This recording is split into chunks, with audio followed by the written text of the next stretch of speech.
The American economy boomed in the years after World War II. In 1945, at the close of the war, the United States was responsible for 50% of the world's economic production, while having only 5% of the world's population. Unlike the many war-ravaged countries around the world in 1945, our cities and industries were intact, and we became the sole powerhouse of the global economy.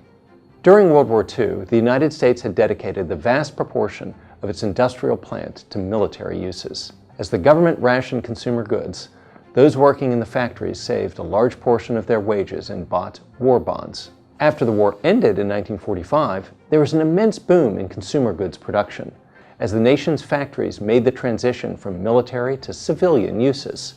Even though post-war inflation ate up a portion of people's savings, consumers still devoted their resources to buying goods that had been unavailable or in short supply during the war.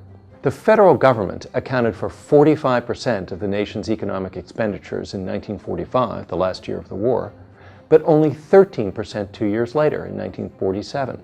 Aside from the war bond savings, returning soldiers also had spending power via the GI Bill, which provided funds for investing in the future, such as higher education, home mortgage loans, and small business startup costs.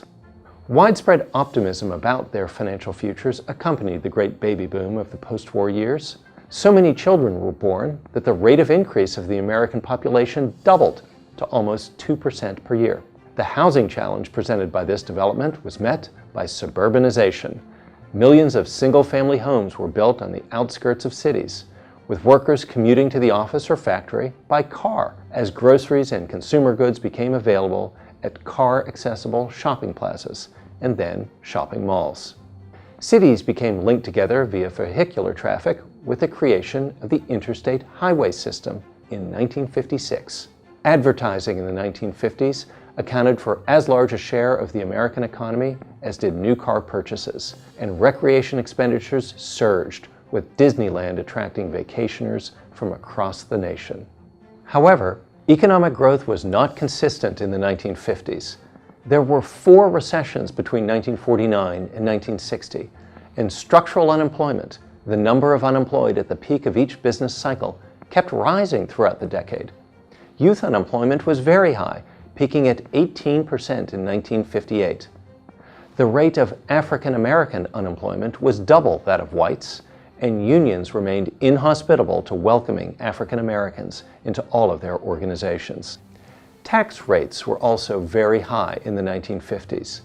The top rate of the federal income tax was 91%, more than double today's, and the bottom rate for low earners was 20%, exactly twice today's. In the severe recession of 1957-1958, economic production fell at a rate similar to that of the Great Recession of 2008-2009. The much stronger decade of post-war economic growth was the 1960s. From 1961 to 1969, the country saw no recessions, and the rate of economic growth more than doubled. Job growth was also 3 times greater in the 1960s than in the 1950s. Tax cuts contributed significantly to the incredible growth of the 1960s. The top and the bottom rate of the federal income tax both went down by nearly 30%. The top rate from 91 to 70%, and the bottom rate from 20 to 14%.